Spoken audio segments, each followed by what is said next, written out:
Hello, disciples. Today I will be explaining more about the Shadow Men, their realm, how things work within it, and I will answer questions raised by the last video. Getting right into it, I need to start off by explaining their home realm. Unlike our home planet, which is spherical, held together by gravity, has a measurable volume, and follows a set of rules, both biological and physical, the Shadow Realm is very different. Firstly, the Shadow Realm is not in a standard physical place. Instead, it resides within the space between our reality and the one outside. Basically, it is within the glass of the reality sphere that holds our reality. Secondly, it does not follow the same rules of physics as our realm. Instead, it has a unique set of rules that are a mix of our reality's rules and a set of hardwired, specially made ones, which are decided by the reality sphere's programming when a reality is created inside. This combination of rules is automated by the reality sphere and is essential to the Shadow Realm's existence and function as part of our reality's immune system.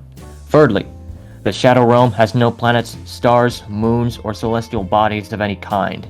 Instead, the realm consists entirely of one endless plane of varying terrain which becomes quickly denser if dug into. The realm is also illuminated by a rather dim and unimpressive unmoving ball of white light, which never changes position regardless of where you go, and this light always comes down in a perfect straight line. Said ball of light is the creation of the reality sphere's programming, and it allows the residents of the Shadow Realm to see where they are or what is around them. Same goes for gravity in the Shadow Realm. The reality sphere creates that too.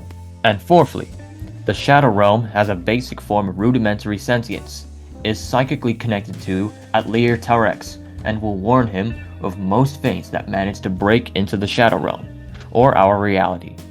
And it has an uplink with that reality sphere's programming to prevent it accidentally misidentifying things passing in or out via a gateway as an intruder. This sentience is a product of the reality sphere's programming and basically acts as an automated alert system. And with those covered, now I can answer questions raised by the last video. Firstly, what other beings reside within the Shadow Realm? The answer is quite a lot actually.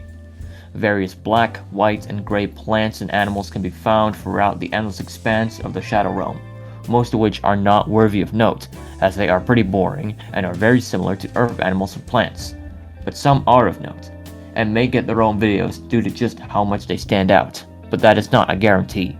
But out of all the fauna I could talk about, there are two I need to mention now as they are connected to the Shadow Men directly. The first is rogue shadows. These are shadow men who have betrayed their leaders, have been exiled for it, and live out in the wilds of the Shadow Realm, typically quite far away from the main castle, and have also been stripped of most of their powers. But sometimes a rogue shadow will build up enough power to hop into our own realm, and will often use that opportunity to commit a bit of tomfoolery, usually harmless things for their own amusement, but they can at times be rather spiteful and even hostile. A good way to spot these beings is their lack of glowing eyes, and a reliable way to banish them is with bright light, as it will disorient them and force them back to the Shadow Realm. And the second is the demon, which was at some point a shadow person, but has since been corrupted by outside forces, which are typically parasitic, extra-dimensional reality intruders. Demons often resemble the original Shadow Man they were, but lack white glowing eyes, and may have claws, horns, hoofed feet, wings, tentacles, multiple limbs, glowing red eyes, or various other external mutations. Demons behave wise, are outright malicious, sadistic, and will often use their original psychic abilities to slowly torment a chosen target remotely, usually from the Shadow Realm, but they will sometimes enter the physical realm to intensify their efforts. A great way to repel a demon is to stay strong. Keep going about what you would normally do and roll with the punches until the demon gets bored and gives up. Create a protecting charm, shown on page 37 of the Gospel to Scarlet Queen, will also reduce the chances of one choosing you as prey. And with that, now on to the next question. Where Shadow Men come from? This is actually pretty simple. They are formed by the Shadow Realm itself, and their roles and forms are chosen depending on what they're needed for. But what happens when they die? This depends on what type of shadow is killed. When a non-betraying shadow unit is killed, the body will disintegrate into its base components, be pulled back into the shadow realm by the realm itself if needed, reformed, the soul of the shadow put into its reformed body, and the remade shadow will emerge from the ground in or around the main castle base. Betraying shadow men, on the other hand, get their bodies recycled, but their soul is destroyed and replaced. Demons will always be broken down into nothing and their souls destroyed, usually along with whatever parasite infected them. And shadow fauna will simply lay there and be eaten by whatever scavengers find them, if it is in the shadow realm. But in our realm they will break down rapidly and cease to exist. Which actually brings us to what shadows eat. Surprisingly, it's rather simple. They eat animals and plants from their world, wild or farmed. But these shadows won't eat food from our realm, as it is often incompatible with their digestive systems. The next question being, why do shadows look like humans or dogs? This is because when shadows are created, they are made to resemble the species they are going to be around as to avoid suspicion.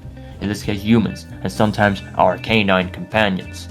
But shadows are not restricted to the forms shown in the previous video. In fact, they can be created to resemble any species. For example, if aliens came to Earth, like those typical gray aliens you see in movies, that started living here, then yes, the shadow men and other necessary units would be created to resemble them and us to avoid suspicion.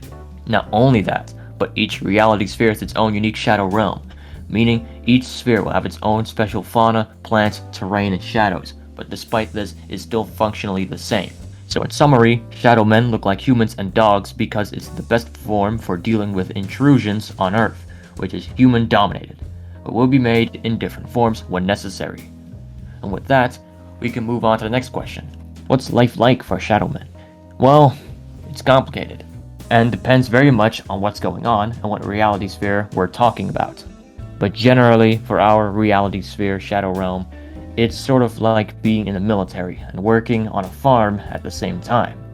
They spend half their time preparing for intrusions, farming resources, maintaining their infrastructure, like their castle base, and the other half, they'll spend resting and dabbling in hobbies like drawing, music, painting, etc., like we do. And they also do this in a two-teamed shift system. One team works, the other rests, each shift being around an Earth month, give or take. How did animals, plants, and shadow men come into existence in the shadow realm?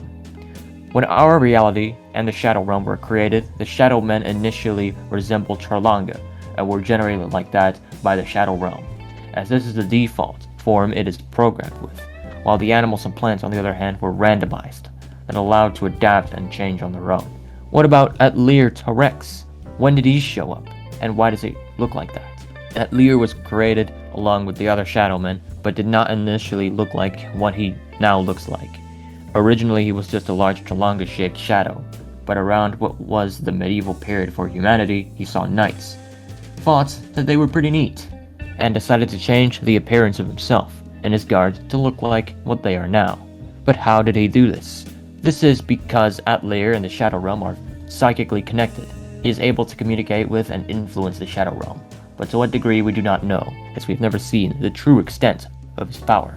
And with that, the Shadow Realm, its residents, and pretty much everything else is covered, which brings us to the end of the video.